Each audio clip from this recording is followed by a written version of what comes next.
Charles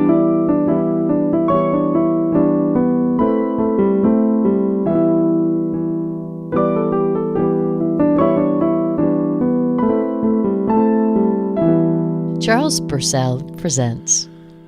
That's me, Charles Purcell. Hi, welcome to the program. Happy to have you, as always.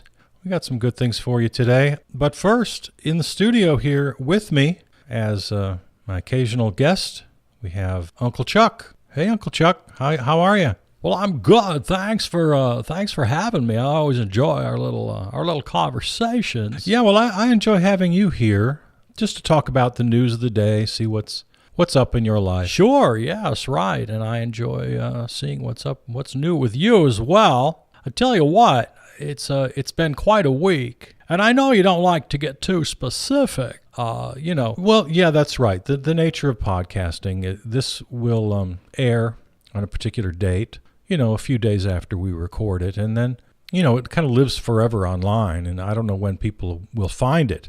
So I don't like to talk too much about current events. I like to have a little more broad take on things, kind of a more philosophical take on things. Oh, yes, of course. Sure, certainly I understand that, of course. And I think what's been on my mind this week is, a famous person died, and it doesn't really matter who.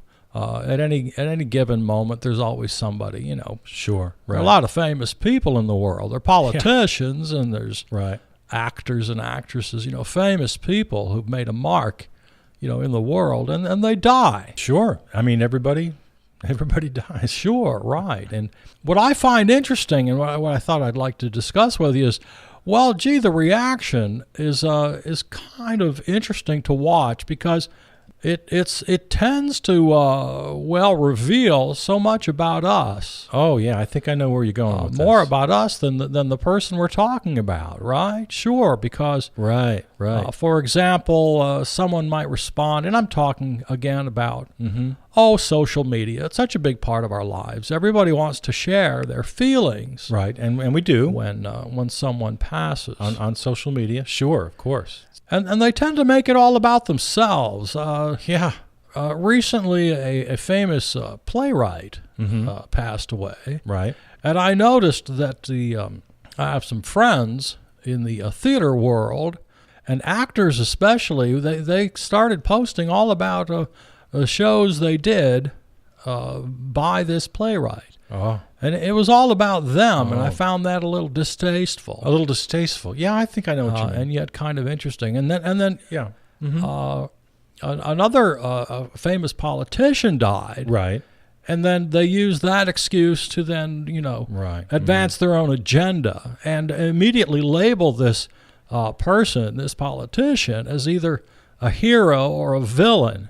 And gosh, I wish we could have a little more, a little more nuance, don't you think? Yeah, it does. It gets very black and white, and people join camps. That's right. Right away. We do. We get pushed into corners, and rather happily, I might say. We're happy to just everybody does it. Put ourselves in one camp or the other. Right. I mean, it's okay to make a stand, but things are more complex than that. Well, no, that's right. Not that the truth of any particular matter is always in the middle. Oh, no. You and I have talked about this before, and we agree that's a lazy way of thinking. Right. Sure, certainly, yes. Yeah, exactly. We agree there. It's not that we have to be in the mushy middle, but finding some nuance. Right. But everybody wants to label this person. Creating heroes and villains, I think, is a recipe for disasters. Yes, I agree. Let's just try in our lives to find that nuance. Yeah, I agree, Uncle Chuck. Yes. Yeah. A little more ready to explore the implications of things rather than just use every event as an excuse, you see, to advance our own agendas and to make it about ourselves. And it's very revealing, isn't it? To try to prove that you're right or wrong about something. Yeah, I hear you. I think it's a good opportunity to explore the issues that are raised. Yep. No heroes, no villains, just complexity. Well, I hope we weren't too vague in our conversation here. But anyway, that's what was on my mind. Sure. No, I get it, Uncle Chuck. Thank you. Well, it's always good to see you, Charles Purcell, and good to see you too. Have a wonderful show. I'll be listening. Thanks, Uncle Chuck. Take care.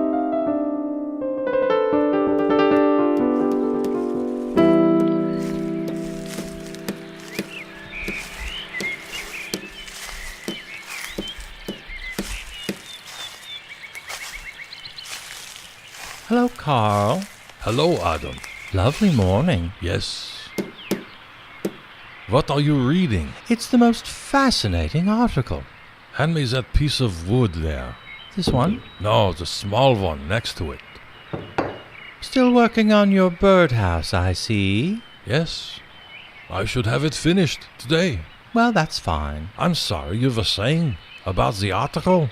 Oh, yes. It's the most fascinating article.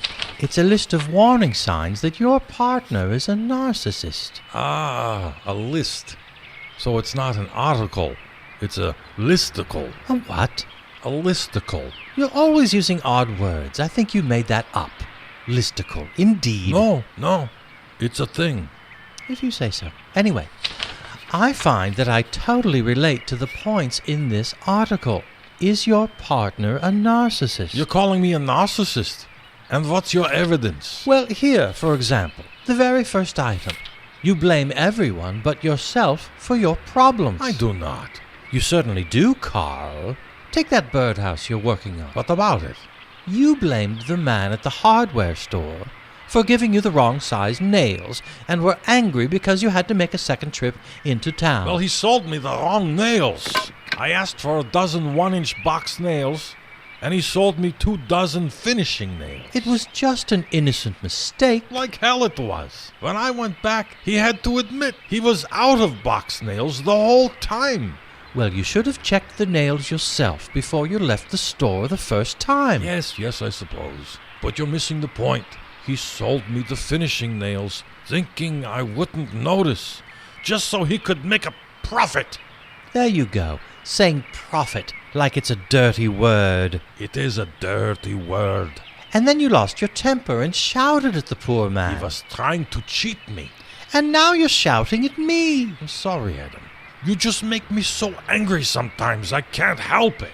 And there it is. What? Item 2 on the list. Making me accountable for your own bad behavior.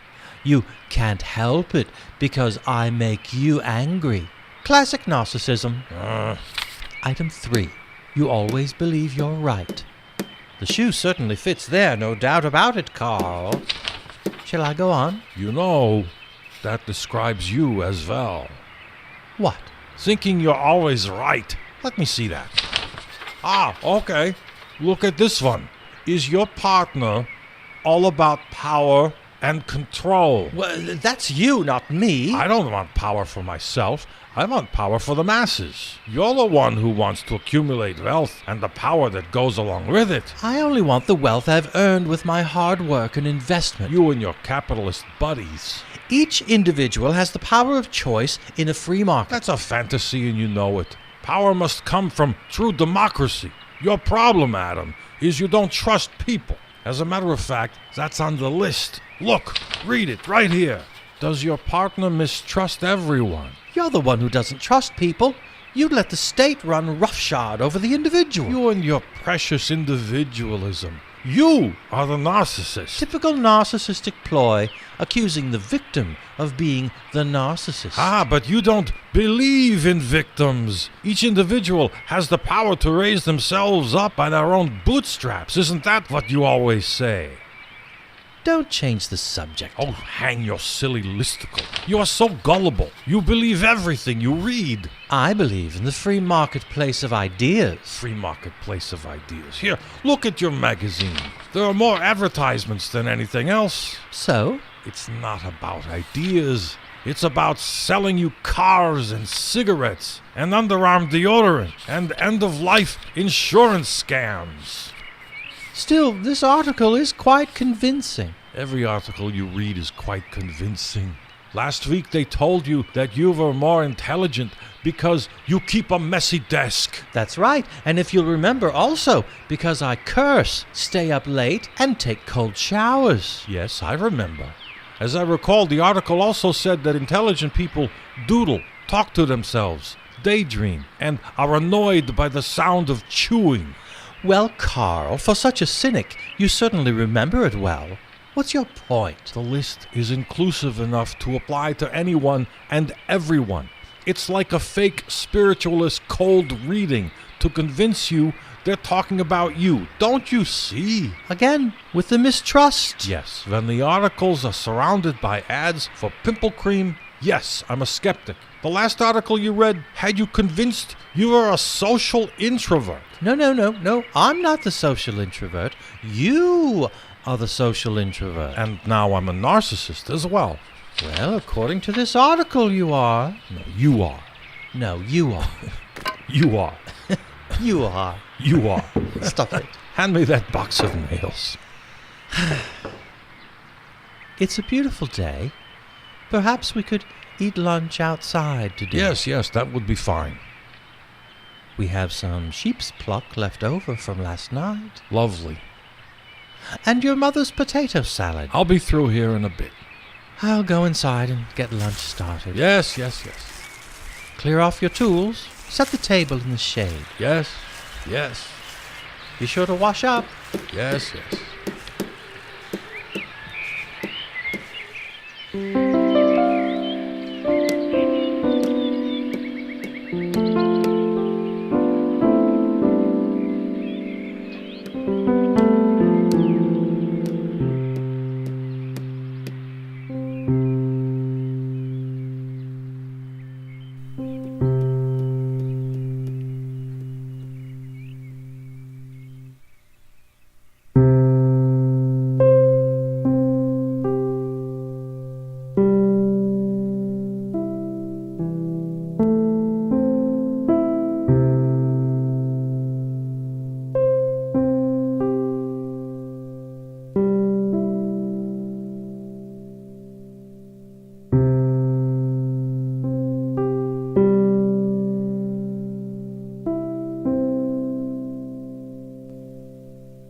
So I'd like to suggest a little experiment that we can do together.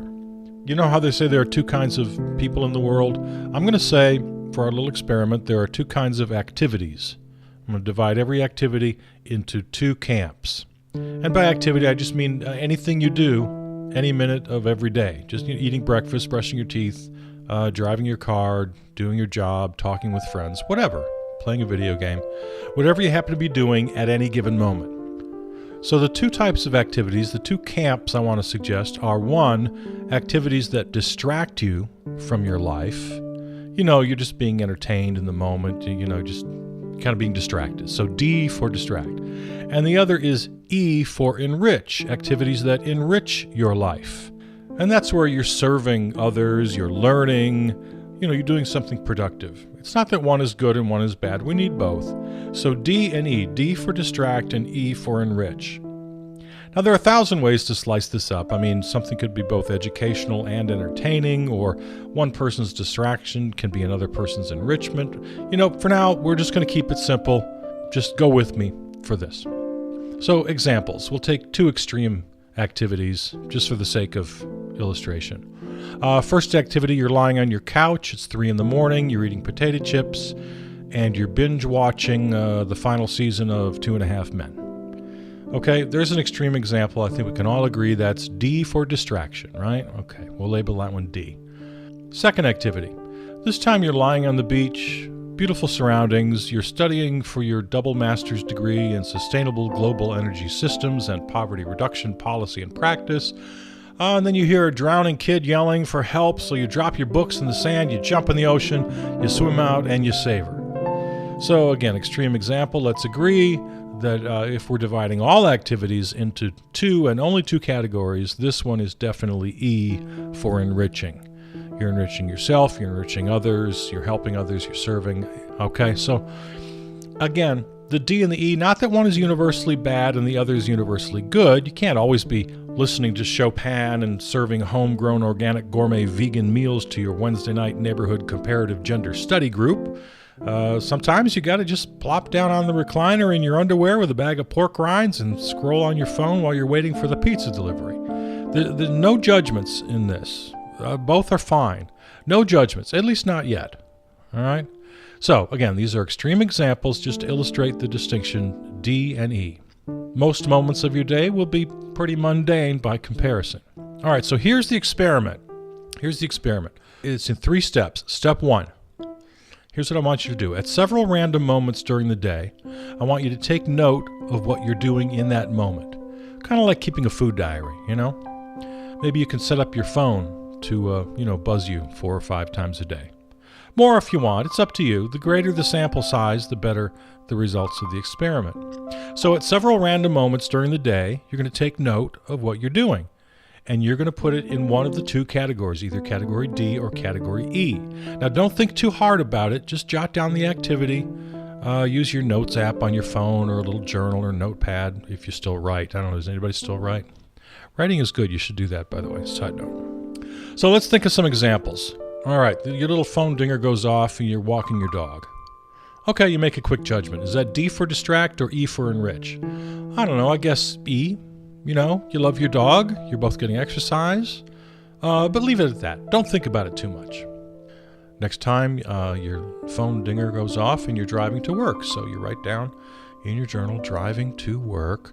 By the way, leave plenty of space between entries, maybe even a whole page. You're going to need that space later. So, driving to work. I don't know. I'm feeling pretty meh. Remember, the rule here is not to think, don't fuss, just quickly assign a D or an E. There's no right or wrong answer here. At this point, no right or wrong answers. Let's think. I'm listening to the Morning Zoo radio guys, so let's say D for distract. Whatever. Don't judge. It's perfectly okay to listen to the Morning Zoo guys. You don't have to be learning conversational French right now. All right, the phone goes off while you're sitting on the toilet. You know what? I'm going to give you a third option. Just write N for neutral. Just jot down, whatever colorful euphemism you prefer for sitting on the toilet. N for neutral. Don't rely too much on the N in your entries, but if you just can't be bothered, go ahead. It's important to note, again, there's no pressure in step 1. Let's do one more example. Let's say you're out having a meal with friends. You're feeling good, you're having a good time with them, and ding, your phone goes off, and you pop out the journal. Okay, I'd say easy. That's an E for enriching your life. Sure, spending time with friends. Now, the first step of this exercise is all about keeping it very simple. For the sake of this experiment, the worst thing you can do is to think and brood about every entry in your journal. You'll drive yourself crazy, and it won't even last past the first morning. You'll drive yourself nuts, so don't do that. Just keep it real simple. Also, you're going to resist the temptation of jotting down entries on your own, that is without that little random reminder. The randomness is important. Say you're helping an old lady across the street, and, you'd like to jot that down, but no, that's against the rules because it'll skew your results. So wait until you've been randomly chosen. Now, this might be kind of annoying, like, oh man, why did the frickin' alarm go off just as I was scrolling my ex's Facebook page, Yeah, you might get caught doing a few things like that. That's all right. So, quick journal hits, gut reaction, and then just out. Onto your day. Don't think about it. That's step 1. Very simple. Okay, now step 2. After a few days, again, the larger the sample size, the better. You decide if you want to go a couple days or a couple weeks. It's up to you. What you're going to do is you're going to go through each journal entry and again divide by 2. You already assigned either distract, D for distract, or E for enrich to each activity. Now for each activity, decide one of 2 options. In that moment, are you the creator or the consumer? In other words, are you buying or selling, to put it crudely, though I don't want to put this in monetary terms. By the way, I want to credit my friend Dunzo for this part of the experiment. You may have heard the old podcast, About an Hour with Dunzo and Brissell. He helped me with this part. He introduced me to this idea. So, for each of your entries, are you creating in whatever the activity is in that moment? Are you instigating the activity? Are you making it happen? Are you bringing something into the world, whether for good or for bad? It could be either. There's still no judgment here at all. No judgment. Or are you not creating, but are you consuming? Are you taking in? Has someone else in the world created the activity that you are presently engaged in? Now, this is not quite the quick hit entry like before. You want to give it a little bit of thought. So let's go back to our examples. Walking the dog, we said E for enrich. You've made that decision. You're in charge. You're the creator of this activity. Okay, I think that's fine. Don't fret too much about it again. Next example, driving to work. Well, let's see. We assigned D for distract because it was, listening to the Morning Zoo guys, and you have to get to work, not really too many choices here. So I guess we'll say that you're the consumer on this one. Okay, my phone goes off while I'm sitting on the toilet. That's the next example. Definitely the creator here. Haha, yeah, that's funny. Some activities like that aren't going to matter too much. And finally, having a good time with your friends was the final example, right?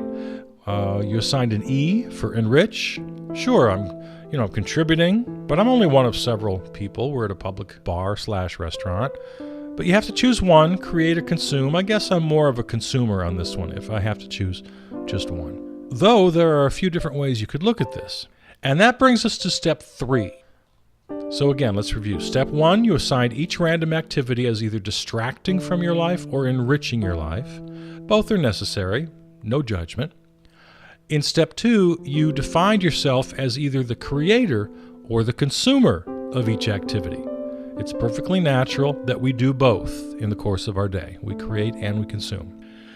Now, you can stop after step 2 and you'll learn something really valuable about yourself. Am I enriching my life through my daily activities? Am I contributing to that life as a creator of things and ideas? Or am I spending most of my time distracted from life, and am I mostly a consumer of other people's products and ideas?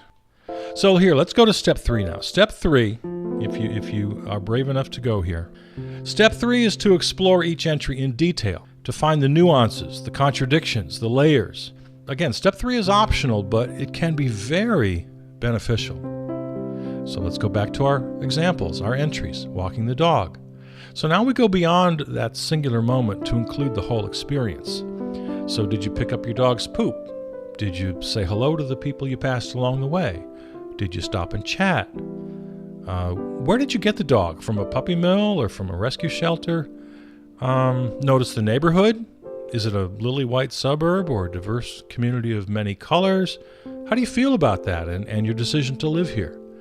You see already that you could go on and on and on. Each small activity holds 1,000, 1,000,000 opportunities for either enrichment or distraction, to either create life or consume life. You see where I'm going with this? All right, you got your journal out and you're looking at the driving to work entry. Well, could I walk to work? Or could I bike or take public transportation? And what about this job I'm going to? Does it fulfill me? Does it serve others? Does it fill me with stress? And what about these guys on the radio we're listening to? Are they really funny? Or are they just paid to laugh at each other's jokes so it sounds like they're funny? The list of questions is infinite, and each can be explored using the distract, enrich, and consume, create scale. Again, distract or enrich, and then the next level, either consume or create. Next entry, out for a night with friends. Well, what are we talking about here? How are we treating each other? Whole books and films have been made about the intricacies of these relationships. But you can dive much, much deeper into the sea of social and economic relationships you're swimming in. The song on the jukebox and the fashion that everyone's wearing, the culture that they reveal. The rich and complicated origin story of every single item on the 6-page menu. The power and economic relationships between customers, servers, kitchen staff, managers, owners. The sexual dynamics playing out in the room and behind every door. Now, you don't want to be having these thoughts while you're there. I mean, you could, and I imagine some people do, but honestly, that would just drive you crazy. You don't want to be one of those guys, this neurotic observer of life who never actually lives it. I mean, my advice is to live your life, and then later with your journal, take the time to examine these questions. Now, step 3, as you might have guessed, you go as deep as you care to. Ask the questions. Weigh them on the scale. You'll complete this experiment with many more questions than answers. So, in conclusion, like I said, you don't want to be having these thoughts in the moment, drive you nuts. Later with your journal, take the time. The trick, though, if you do this, you will think about it in the moment, at least subconsciously, and I think it'll help you make better decisions about how you spend your time and money. Now, I've been saying all along so far that there are no judgments here. There's no good or bad. Well, I'm still going to be careful about that, but I am going to offer a couple of opinions. The first is practical, and the second one is moral. Okay, practical. There's plenty of research on the idea that having a rich life with purpose and meaning is the key to happiness. Having things and being entertained, well, it's great. It's well and good in the moment. But if that's allowed to dominate your life, it'll leave you empty and wanting. All the research says so. I mean, it would take hours to go through the finer points, but I'll leave it at that and encourage you to look into the social science on this. It's about as close to consensus as you're going to find. The point is, being a distracted consumer is really fun in small doses, and it's perfectly natural, but it's a dangerous and slippery slope. So that's the practical. The second opinion is a moral argument I'm going to make. If you find you're weighted too heavily on the distracted consumer side of the scale, I believe you're not only hurting yourself, but you're seriously hurting others. Because a distracted consumer only feeds the beast, so to speak. Again, you can please explore this beyond what I'm saying here. I'm giving just a quick kind of cursory presentation of this. But what I can say here is that those with power and money, the ones doing the selling, the ones doing the distracting, they're the ones who continue to accumulate power and money if we keep buying what they're selling, whether it's products or ideas. Income inequality will continue to widen. The environment will continue to deteriorate. The culture will continue to dumb down. Our politics will become more autocratic. I would argue that each of us, has a moral obligation, at the very least, to try to tip our personal scales in favor of creation and enrichment and away from consumption and distraction. As I've tried to make clear many times, occasional distraction will keep you sane. It's great. It's fine. But train yourself to be at least equally distracted by the moon. You can be distracted by the moon and the stars, the tree on the curb, the birds in the tree. You can be just as distracted by them as you are by the latest must-see television series that you feel you have to binge. And when you do consume, as we all do and must, at least keep it to a minimum and carefully selected, or at least a little more carefully selected. It's not snobbery. It's not elitist to choose thoughtful books or films over celebrity gossip and summer blockbusters. Have your guilty pleasure of consumption and distraction as you would have a small dessert, but try to make creation and enrichment your steady diet. So, start your diary. Let me know what you find.